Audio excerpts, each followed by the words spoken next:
It's crazy. So we'll see if LYON can do a little bit better in the draft in the second game. They are going to have first pick this time, while JDG will have blue side. So LYON is going to have that first selection, and we'll see what they're going to do in the draft here this time around. Vedius did fall through the first 6 bans last time, and we'll see if that is going to remain the trend again here. So Jarvan and Pantheon hitting the ban list once again. YoungJae's Aatrox yesterday was, day before yesterday, was a bit of a shining light. He played really well against LYON in general, I thought. Yeah. So I wonder if that might be some direction that they're thinking about. I wonder also, like, again, so comfort is kind of important when you're playing against an opponent that, I mean, is naturally very strong. But as we saw, if you lean too much into comfort, then it just makes it easy for your opponents to play around that and pick around that. But banning away the Nautilus does suggest that they might be thinking about an early Lulu pick. And Vedius is still up, right? So there is that now. You know, JDG have to decide, okay, are we willing to give this over? You know, if LYON want it, they would be able to take it, or will they ban that out? You know, Vedius obviously was eventually banned in the second phase of bans after it wasn't grabbed in that first 3 from LYON. So JDG just discussing, you know, do we want to ban that Vedius? Do we want to leave it up? It has been mostly perma-banned throughout the tournament thus far, and instead it will not be banned. So they banned the Nami, so that more worried about the Nami Corki, the Nami Lucian, those pairings. I mean, Bull looking at his champs, like, I don't see a Varus game there, Azael. Like, I just always believe that everyone has to play Vedius. I mean, yeah, one would think, but there's that Lulu hub that we were talking about. I feel like that they're willing to let the Varus go. You think it's just going to be Lulu Yunara versus a Vedius bot lane on the other side? That's what I'm thinking. Either Yunara or Aphelios, one of those two, but Yunara is probably the more likely option, yeah. Yeah, I feel like Aphelios is the backup Yunara. You know, but when Yunara isn't available, you have to take the Yunara without a dash. Absolutely. So I do think, you know, Xin plus Vedius for JDG would be super strong, but they don't necessarily have to go Vedius in the first 2 if they don't want to. We are definitely expecting it to be Yunara Lulu. Of course, JDG also have the opportunity to try to pick that away if they are really concerned about that pairing. And so they are going to grab that away, and now we have to see what does LYON want to do. Do they go to the backup Yunara? Do they go to a trusty old Moonman Aphelios here?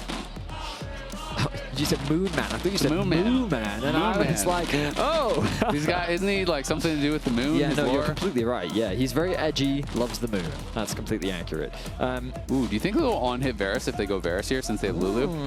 Okay. Because I feel like Lulu does not make any sense with Vedius if they're going to go poke. We're going to go for alternative. We're going We're going for Lightning Yunara. Yes. We have Yunara, we have Lightning Yunara, we have Moon Yunara. Yeah. Somehow all slightly worse than Yunara. Original Yunara.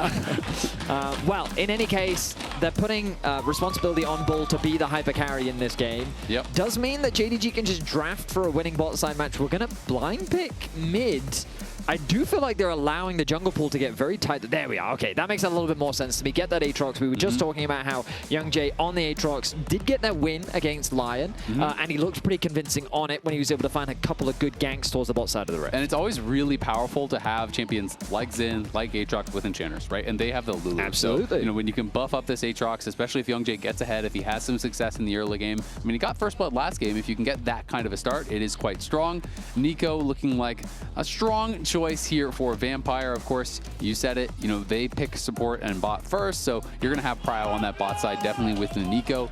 It's going to be, you know, more Bull and RedBert trying to survive like they were last game. I don't think that this is as extreme as going up against the Karma Ezreal, but I still expect that JDG will have push, and we'll see how they handle it. Yeah, it's still very winning. I think that Zeri is just like, she's not the strong, she's not a strong laner. Yeah. In contrast to Yunara, who once she gets those orbs stacked up, can become quite lethal, especially once you hit that level 6 mark. And just, I always forget Neeko. Like, she's such a good answer into Lulu in my head, just because like of her passive and her ability to lock you down. And if you do get rooted at all, Yunara is just going to unleash on you. So I like the bot lane matchup from JDG. I think it's favorable for them as we move into the second phase. Now going to be banned away on the top side. JDG. they're going to have to blind pick something. So something like Ksante, Renekton is something that they've done before, and it's usually their go-to on the top side. Xiaoxu, very well recognized in the LPL for being such a strong Renekton player. And that's to me what the Gnar screams. So if I'm Loud, I'm now deciding, am I okay with the Renekton or do we ban it? Because I think Gnar is by far the most common answer to the Renekton. With that being banned out, you know you're probably going into the Renekton here. Of course, there's a possibility it's something else, but that is definitely the likely option. And so Xyno has to decide, okay, do I need that to be banned? Can I play something else into it? And I feel like that's the thought process here now for Loud. We're seeing some potential protection bans for Envy as LeBlanc gets thrown down. You know, if you do want to go towards more of a control mage style, maybe you want to keep HongQ off of some of these aggressive answers. Ooh, Akali.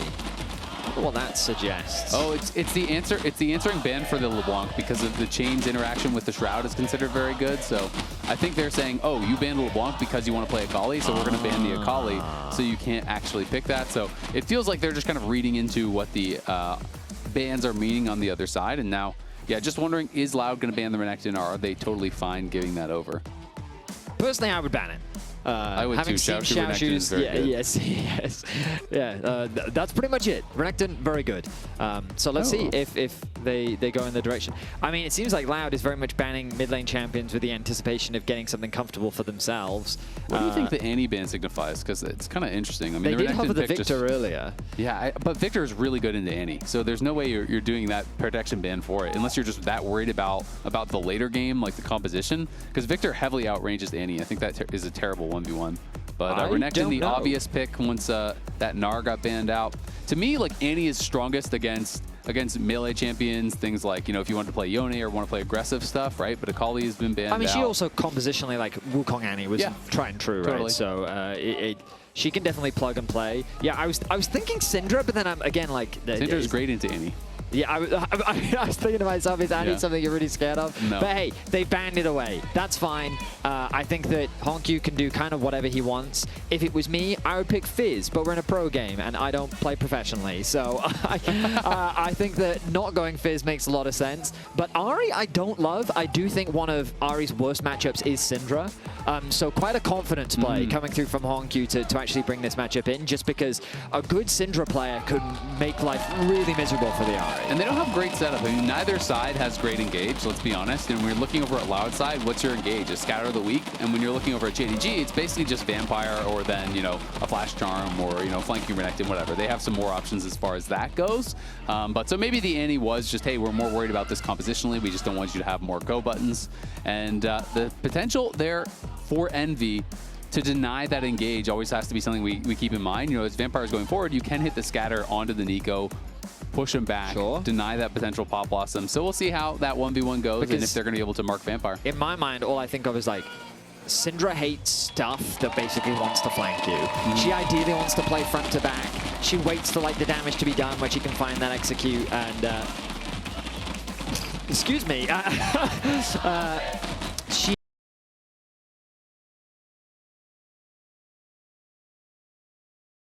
I don't love the draft from Loud, Azael. I don't love it. I think that JDG just have more options. And in the context of comfort, like, Xiaoxu's Renekton is really good, dude. Like, it's really good. And I'm expecting him to have a high impact in this game. So let's see how things pan out as we jump into game 2. Yeah, we'll see how Xyno can do in that top side 1v1.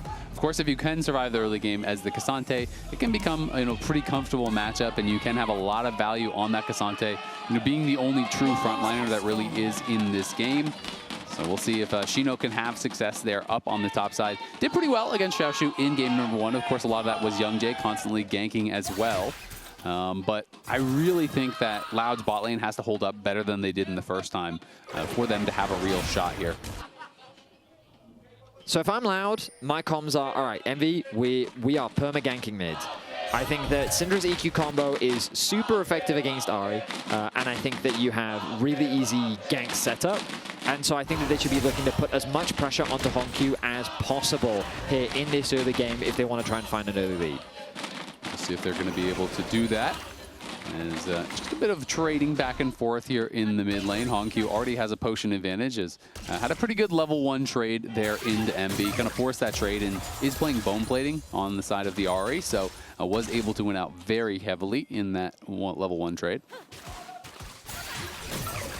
Jungles as well, doing similar pathing to what we saw in game 1. Does mean that bot lane might be the center of action, but again, I'm really hoping we see some stuff happen in mid. This mid lane matchup, one of the big reasons why it can really suck for the Ahri is just because Syndra just outranges you, and it's really easy for you to just permanently bully the Ahri, but that's not quite how this lane is currently going, Azael. HongQ is getting much better of the trades, and ultimately if you sidestep the Qs and don't get hit by them, and you land your skill shots, then, I mean, yeah, you can win out in the 1v1. You just described League of Legends, and MB might be getting solo killed. That was incredibly close, but we're going to ignore that. A bright spot in the first series was Xyno. He was able to get 3 solo kills, had a pretty impressive performance here. As a rookie from the CBLOL, a lot of hopes are on his shoulders. You definitely want to see him have another good performance to have a chance in this. MV will have to TP back. Unfortunately, not going to have a great buy with only a 13 CS. And HongQ will be able to reset this wave, and he can either match TPs or just run right back. MV, though, fakes the base and is going to be able to, at the very least, farm up 1 more wave. So not the end of the world here, as he'll get most of that is down just the 4 CS. Overall, though, nicely played by HongQ, playing the matchup really, really well. Getting favorable trades out against the Syndra early is really good to see for the Ahri. Going to TP back into lane with the Dark Seal. Both mid laners actually similar in atomization. The only advantage he'd gained is the 74 gold lead that he has, which is a control ward. Yep, and it's great that NB actually did fake the base, RedBert getting low here, because if NB hadn't been able to do that extra wave, he wouldn't be able to get the refillable, and if you come back with no sustain, it can be tough. JunJia in the area though, RedBert is low, he does have the heal, they're already getting zoned off the wave at 3 minutes into the game, so it does not bode well for that bot side 1v1, but they're gonna look here on the top side. Xyno flashes forward and does get that traded flash out from Xiaoxu, but that is gonna be all he gets, and Gala gets to deny a full wave from Bull basically on that bot side, and I think he probably got the first plate. The first one's extremely easy to get. Yeah, I mean, we're seeing a consistent pattern in this series, which is that JDG, they're drafting strong bot lane 2 versus 2. This is something that they did a lot domestically. They like having pressure on the bot side of the map, and it's mainly because of that bot crab. Like, once you have the push, contesting that as the enemy jungler becomes insanely difficult. The only way you can really do it is if you have push over mid wave, and there aren't even that many mid champions at like level 4 or level 3 that can really help you contest early on. So having bot control is extremely important to contesting that, and it limits YoungJae's options as well. You saw that he does end up getting the flash out from Xiaoxu as both top laners end up trading, but him forcing to spend his time on the top side of the map, investing in trying to put a Renekton behind when Ksante is your laner, like that does not bode well for a long-term win condition. Yeah, we'll see. I mean, the hope in those kind of cases is that Ksante just becomes this brick wall that they can't get through in the team fights, but of course didn't really pay off in that gank. Is going to be on the early Bramble Vest, though. Well, it is a Column Boot on the other side. Xiaoxu just kind of consistently pushing this one in and is getting the HP advantage in the trades, as JunJia was able to walk up, ward out those Raptors, so they should have full info on where YoungJae is going to be. Okay, we find ourselves in, once again, a relatively quiet early game. Loud's early game leads aren't often the strongest. When we kind of looked coming into this tournament, they had one of the weakest early games at first stand. They often found themselves at deficits, but they are very good at finding ways back into the game, as they often did in their series against LYON as well. Even when they were at these gold deficits, they were able to fight their way back in. And often I keep my eyes on YoungJae as one of those players that helps drive back that difference. Exactly, and I mean, honestly, even though they are down a little bit, the waves are going to equalize here. They're going to catch the spot wave. They're only going to be down a couple hundred gold, so this is going a lot better, it feels like, than last time, where they were just getting blasted in the bot lane 2v2. So hard to actually lane into that Karma Ezreal. And you can see these are the Loud early game stats. 0% first blood percentage, down about 1,200 gold at 14. As a YoungJae gonna look topside once more, but Xiaoxu hits level 6 here. He doesn't have the flash, but he does have the dominus. Uses the slice early, which could go bad for him. Nice sidestep. The Infernal Chains, though, not gonna connect just yet. As Xyno goes all out, Xiaoxu trades back with the dominus. Gonna be able to try to get out of here, trying to outplay, just can't do it. YoungJae back-to-back first bloods. Last time on the Nocturne, this time on the Aatrox. I mean, they're looking to change that first blood stat, panning pump out. those numbers up. They certainly are in this series. They find another effective play on the top side of the Rift. JDG going to respond with a cross map of their own. But I think in plays like this, it's important that YoungJae is getting the kills and he's able to secure it for himself. On the Aatrox against LYON is where he was able to have a big performance. And now that he's getting accelerated, he's looking to do the same thing here in game 2. And I just think compositionally, they stand much more of a chance this time than last time. I like what they have built a lot more than last game, though there will still be difficulties. I mean, at the end of the day, when you're going up against a team as good as JDG, it's always going to be tough, but they're going to look for a dive on the bot side. Vampire holding the turret aggro. The Crescent Guard is popped as they go forward. JunJia gets one. It's a replay of last game. Double kill in a dive for JunJia. You saw it in game 1, you're going to see it again in game 2. It feels like YoungJae is just being denied all access to the bot side of the Rift. He's stealing camps on the top side of the map, but JDG is getting a dragon and they're threatening a bot dive. The level 6s had not come through for Bull or RedBert. It became way harder to stay alive. The cleanse really not offering much in that situation either. And JDG find themselves with a 1.4k gold lead. YoungJae finds himself behind Xiaoxu once again. This time, still no flash, but no ultimates, and Xiaoxu going to play it safe. There was a lot of pings up on that top side, knowing that YoungJae, his response would be to take away some of those top side camps. So Xiaoxu does lose his ward, and he's going to be a little bit nervous about that, but you can see multiple members here from JDG heading up towards that top side to cover him, as Vampire's up there, JunJia's up there, HongQ's up there. So they're trying to get some coverage here for Xiaoxu and make sure that he won't be caught off guard by another gank. Movement into the enemy jungle. I mean, JunJia, he's just continually stolen away these camps. Ever since that red buff was taken from him, it has been a personal vendetta of his to steal away as many of these buffs as possible.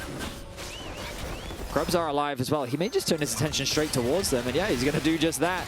His mid laner is recalling, but he's got the push out in mid. The vision coverage once again, Azael. It's just nothing but dominant from the side of JDG. Yeah, I mean, they're completely tracking YoungJae. It's honestly so hard to play as a jungler when you have all your lanes that are losing and getting pushed in, and you're getting warded on both sides. There's 3 wards on top side.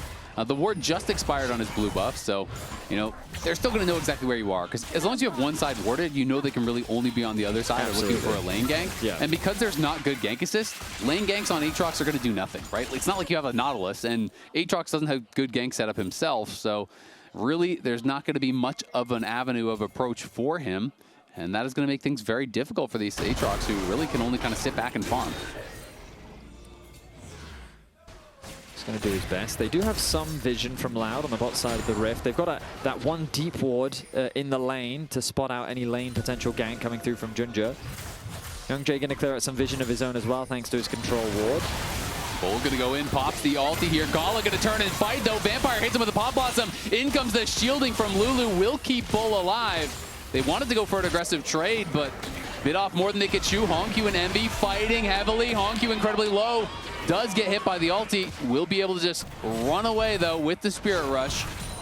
One of the big reasons why it can be so difficult for the Ahri is once she's committed with the ult, then Syndra's burst on the clapback can be very dangerous. So HongQ having to use his ulti to get out of harm's way. He's very low, though. JunJia hits off the support. Nicely done there from Envy. It's going to be able to push in, take a plate. The Unleashed Power just put HongQ so low that he just had to run for it. And Envy paying respect to the fact that jungler could be on that bottom side. Plays it far enough up towards the top side that JunJia couldn't get in behind him. And YoungJae just going to continue farming, but he's farming on a ward, so they maintain that information on the Aatrox. Yeah, and look at his bot side camps now, both warded out.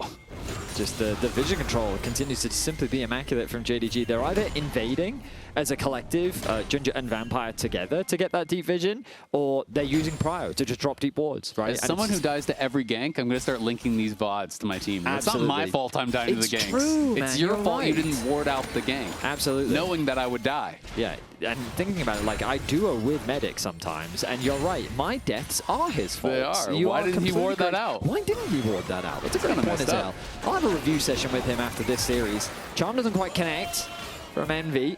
But look at bot lane, Azael. Or would you rather avert your eyes once again? No, I don't think I want to look down there. If you want, we'll hope of a close series, just don't look bot is what we are learning. Is Bull is going to have to pop the ult and just run for the hills. Gala just aggressively trading with the Transcend oneself here. And is going to be constantly pushing Bull, and they were holding a little bit more even early on, but now even without a kill, Gala's up 1.3k. YoungJae is here to fight, but Bull can't really assist in a fight, and HongQ's forcing the roam here, so they're just getting perma-zoned off their tower. I think they're going to lose the whole first turret, and Bull is just completely out of it. It is quite devastating to watch how things are playing out in the bot lane. Xiaoxu, sure, he's struggling a little bit in the matchup after falling to a gank early on in the game. He still holds on to a gold lead, but Gala did the worst thing possible to Loud. The whole wave, cannon included, dies to the tower. He'll give them a mercy one because the tower is about to fall anyway, but at 1.7k gold lead for Yunara, we're not even 12 minutes into the game, Azael. And he's about to cash out his call, too. He only has 5 more charges on the call, so he's going to be up over 2k easily. Already has that first item. JunJia is going to grab the second dragon of the game for him. And while the top side has held up pretty well, JunJia has found really good timings to slam home advantages in both game 1 and 2. They found that dive, killed them both off, and Gala and Vampire are just winning out in these 2v2s so easily that it's going to be really, really tough. I mean, Bull, yeah, you're playing this scaling champion, but you're miles behind the Yunara, who is also a scaling champion. Exactly. The only real advantage you have is, I guess, the Lulu is going to maybe help you out a little bit there, but it's just you're a full item down once this cull cashes out, essentially. Yeah, it is a rough one, to say the least. And basically, all they're waiting, I mean, I was about to say, all they're waiting for is the role quest to be completed. But of course, Gala's role quest is completed. And so what they'll do is they'll move him to mid, and they'll do the exact same thing they did in game 1, which is, oh, you can't beat us in the 2v2? Great, then let's just keep that 2v2 going for as long as possible. Because until you can find a way to break this, we're going to keep chipping away at your towers, and we're going to keep building up advantages. Well, Xiaoxu cashes out on his call, and that opens up a slight gold advantage for him. But Xyno has held up well with some help there from YoungJae in that 1v1. So Xyno looking pretty good. Mid lane's about even. Jungle, not really a big advantage. It's just all about bot lane here, and we'll see if Loud are going to be able to find a way to solve that problem. Xiaoxu going to pop the dominance here, going aggressively as HongQ is coming up. The Pathmaker used early, so he doesn't have it. He does try to get away. The charm just barely misses. The last auto doesn't kill him. Xyno limps away. Barely survives. No, don't die on the lazy recall. Okay, JunJia's not going to check. Honestly, a bit of a misplay there from HongQ. I think that he was just a bit impatient with a lot of his skills. He could have waited to get much closer and kind of put that extra pressure onto Xyno. So he was forced to kind of make a decision as to where the skill shot was going to go. But hey, they get what they wanted. They get a couple plates on the top side. Xiaoxu now going to be heading towards the bot side of the map. Loud getting some vision of their own. But I'm keeping my eyes on the minimap. I see 2 Galas. One was scary enough, let alone a second one. That's not fair. That's not fair at all. But Herald, now a minute's away. I imagine this is a large part of why they've made this swap. Xiaoxu's TP should be available, ready for that plate. And as you can see in the Coinbase gold gap, because that's what I'm going to call it right now, because that is quite the gold gap that has developed between the 2 AD carries. Kind of messed up. I didn't want to look to the bot side of my screen. Now I can't look to the left side of my screen either. There's a lot of places you can't look if you want to avoid this Gala advantage, because he is now knocking on the door of this mid lane tier 1, 2.6k up, and whenever he goes back to base, he'll have a second item, and Bull, who did make a pit stop for those Berserker Greaves, still working on that first item. You can see Xyno going all out, looking for HongQ. He flashes back. The Pathmaker gets charmed right out of it, taking a couple tower shots. Is he going to go down? Tries to go back in onto HongQ, but he still has 2 charges of that Spirit Rush. Not going to risk chasing as YoungJae is up there, and he's going to look for a potential play. Pop the World Ender, looking for HongQ. Not going to be able to knock him down just yet, but does finish him off with a chop of a sword. JunJia moving in, though, with the backup JunJia. Now shifting into a minion is Vampire. But RedBert is here to cover, and so is Envy on the teleport. So YoungJae, a bright spot for Loud, does have those 2 kills. Well, it's bright if you just look top lane. Because yes, we already established we're not looking bot lane, buddy. Because yes, Loud did get themselves a kill. They get a kill onto HongQ. But mid lane, the tower is falling. Bot lane, Xiaoxu has had the freedom to hit onto that tower. I want to see how many plates he ended up. I mean, the mid tower is just going to fall. That's a 3k individual lead now for Gala. 3 plates were secured for Xiaoxu. He's got an 800 gold lead and the Herald as well. And where are they going to go with that Herald? Straight to top lane. They're not going to waste any time. They know that the recalls have just come through. They can just drop that and secure another tower if they want to. It depends if they want to hold it, ready for the dragon spawning in around a minute's time, and it looks like that's what they're going to make the play for. Gala's about to go spend all his gold, and if you're a Loud fan, maybe avert your eyes. Ooh. As he's already got 2 items. He's working towards his 3rd here. Has the upgraded boots. He is ridiculously strong. They just don't really have any backline threat either. That's the biggest problem here for Loud. It's hard to imagine Gala dying. You know, it's hard to imagine him getting caught in a 5v5. They're going to look for RedBert here. RedBert forced to flash very quickly as Gala reveals the new itemization, and RedBert does not like the taste of that. He does commit his ultimate, which you could argue, hey, that means he's not going to have it available for the Dragon. But based on what I'm seeing on my screen, Loud don't feel like they're going to get anywhere near that Dragon. No, I would agree with that. I mean, it is going to be very tough to get over there. Let's just look at the vision. Everywhere you look, it's all blue wards. They're going to be able to drop the Herald here in the mid lane, crash it into the tier 2.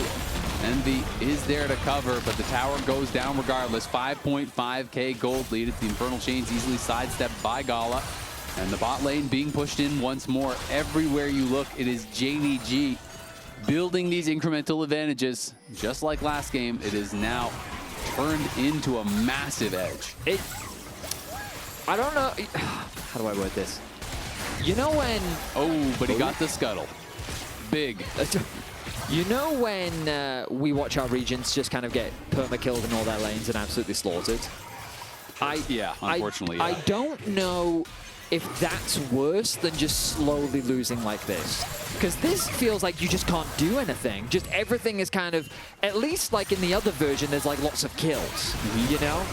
Yeah, and sometimes you get some of them, which always feels nice. That's true, you do get some of them, Not usually, but sometimes you do. But here, it's 4 kills in 17 minutes and 45 seconds. Yeah, and you got 2 kills, you're 2-0 as the jungler, and you have lost the video. Yeah. It is tough. And you've been on approximately 17,000 wards if you're YoungJae this game. Yeah, if anything, there isn't a fog of war for JDG. No. Like That's crazy. They're just playing with map packs. Is this allowed? You know how in game 1 you said it was like Loud was playing blind pick and JDG got to see all of your blind picks? It's the same thing. It's the same thing, but with vision. Is we're going to have the double TP. Can they find him? Oh, no. They guessed the wrong way. They thought they were being sneaky. The Scat of the Week does connect as well as the Unleashed Power, but Gala, he's just going to absorb it. In goes JunJia. The pop blossom going to get popped here from Vampire. Only connects on one. HongQ's on the side. First kill goes the way of JDG. And in comes the teleport. Now in the back line. Don't look. It's a crocodile. Lulu is down. Bull is fighting with YoungJae, but YoungJae's ultimate is expired. Bull is on the run, but HongQ takes him out. Xyno goes all out, but you got nothing to do in this fight. Xyno will stand, he will fight, and he will fall as JDG. Vedius, you asked for more kills, and now they got him. Unfortunately for Loud, it did not go their way. JDG did deliver as Loud tried their best to find a TP flanking play. They committed 2 members, they came in from the angle, but the play just doesn't go the way that they want it to. Things quickly fall apart. We'll look back at the play, and Envy connects the stun, but the damage just isn't there, throwing his ultimate out very early, and now he becomes the target. Lulu does what he can to keep his mid laner alive, but Envy ends up dropping because JDG are coming in from multiple angles. Loud are committing very deep, and like Loud, they run out of steam. Very, very quickly ran out of steam there. I mean, it's great angles from HongQ as well as Xiaoxu. And as soon as you see the angles that they have, there's just no world in which you're really going to be able to win the fight. Your carries are instantly gobbled up here by JDG as they have just displayed domination throughout this series thus far. You can see RedBert's face. Little look of dejection. It's a frustrating game to be playing. Oh, absolutely. You know you're just bleeding out, you're bleeding out, you're bleeding out. You know you're slowly losing the game. You finally commit to a play. That doesn't go your way either. And now JDG 2 minutes from Seoul, up 8,000 gold here at 20. And Xyno going to be sent back away from his tower as JDG will look to try to connect yet another objective. And I mean, it's a big turnaround for JDG after they were dismantled by Gen G. We heard from Gala and how he talked about how they were expecting that series to be competitive. They wanted to show more. They believed they could show more. And we needed to see more from them, given how dominant that Gen G series was from Gen G. And JDG have looked very dominant. They have controlled both games beautifully. I like their approaches to the draft and how they've just consistently punished the game plan from Loud. And so much of it has been driven by their bottom lane. Gala and Vampire. We saw this domestically. We saw it in their playoffs. We saw, and this is just how they like to play. Get that strong bot side of the map, play through their bot lane, have that control, and dominate the Rift. Well, Gala may have an Infinity Edge, but Bull has his Scout Slingshot. Yeah. Yes, he does. How do you like them apples? I mean, that is literally David versus Goliath. Yep. You know? but I do feel like in this version of the story, Goliath might... Goliath was the author of this story, unfortunately. And he's like, in this story, Goliath is impervious. Goliath has got all of his friends here. Yep. David about to get hit by a truck. Dragon spawning in about 50 seconds. That is going to be the soul point as well, which means that Loud, that's kind of their last hope. If there is even any left for them. I feel like a broken record, but they just have no vision in the area. They just can't even get close. I mean, where's your closest ward? It's on the top side, right? You can't see anything. They've had to commit so much just to get vision on their own side of the rift, Azael, let alone the enemy side. I mean, their blue ward had to be used on their own blue buff, as Xiaoxu now looking for potential flank is going to be spotted on some vision here, but JDG fully controlling mid lane. Again, they just sweep out all the vision. They push them back here slowly. YoungJae does secure his Raptors there. Bull, though, going to be in some trouble. HongQ looks with the charm. Only charms up a minion, but Xyno feeling confident now, trying to step up. He knows they need to move in, and he's the one that has to create that space for them to do it. Right now, the only space that is being garnered is that by JDG. Full control over the mid wave. They're trying their best to force their way into the river. They'll face check. Xyno's doing a good job there. Vampire fishing on the side, and HongQ is threatening a flank from below them. Envy does not hit the scatter. Gala just kiting back. The dragon is getting lower. Xyno trying to create some space here for his carries. Envy trying to mark HongQ, but Vampire on the side being marked as well. HongQ goes in, he connects on the charm. Bull cleanses it out, but here comes Vampire. It's a massive pop blossom. Bull is gone already. Xyno battling on the side against Gala. Almost takes him down, but can't quite do it.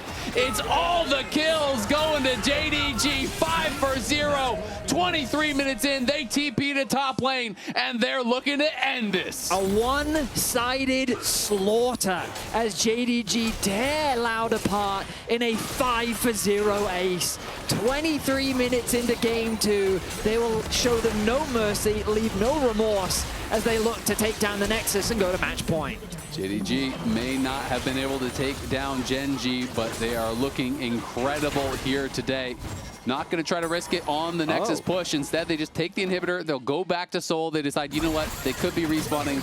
Maybe something could happen. I mean, they're only 23 minutes in, though. Death timers aren't that long, but really, it starts off with HongQ. Keep an eye on the left-hand side. Connects on the ball. And because they turn their attention onto him, they don't track Vampire. Connects a nice two-man ulti onto the backline, giving space for HongQ. And on the front line, the Syndra ult is thrown into Vampire, of all people, and they can't even get the kill there. Meanwhile, Xiaoxu and JunJia doing what they need to allow for the MasterCard priceless moment of the game with the Dragon Soul secured. Second of this series, JDG once again demonstrating dominance and a masterclass performance against Loud. They are looking very good, and I'm feeling a little bit scared as a Lion fan who will have to play the winner of this matchup, which is, well, if it continues this way, it's going to be JDG, who has looked very, very dominant here today. Definitely a bot lane masterclass, it has to be said. Gala and Vampire feeling like the biggest gap by far across these two games. The top side has held up all right. YoungJae has been able to find some action, but you know, generally past the early minutes, he is just perma-warded everywhere. Their vision game has been so good, and they have been playing very patiently. Gala is chunked low. Bull's going to go in with the lightning crash. Flashes forward, but Gala flashes away. And on the other side, it's HongQ. It's killing RedBert. He's chasing after Envy, looking for even more. Envy flashes back. The scatter going to be able to land on the flash of HongQ, but it doesn't matter because he is knocked down over the wall. Xyno running for the hills here, but Xiaoxu is hungry. He's chasing him down, popping the dominance, looking to get even more while the rest of his team just pushes the base. I mean, Xyno, he's not going to be given a chance to defend his base. Only YoungJae will be there left to defend as JDG win another convincing fight. An ambitious but a valiant effort from Bull, which was not enough to take down Gala. He remains standing as they set their sights on the Nexus. It's going to be the Nexus falling here. JDG crushing games back to back. The bot lane has been dominant, and JunJia has been there to thwart him. It's going to be match point here for JDG. One more, and they will move on and send Loud home. And of course, in the chat, you can already start voting for your player of the game. Spam the name of the player that you think stood out as we hear now from the analyst desk to break down another dominant victory from JDG. Well, You can see that JDG took the defeat against JunJia very hard because they're taking it out on Loud here. Honestly, not even giving them a chance here. I feel like this is just deja vu.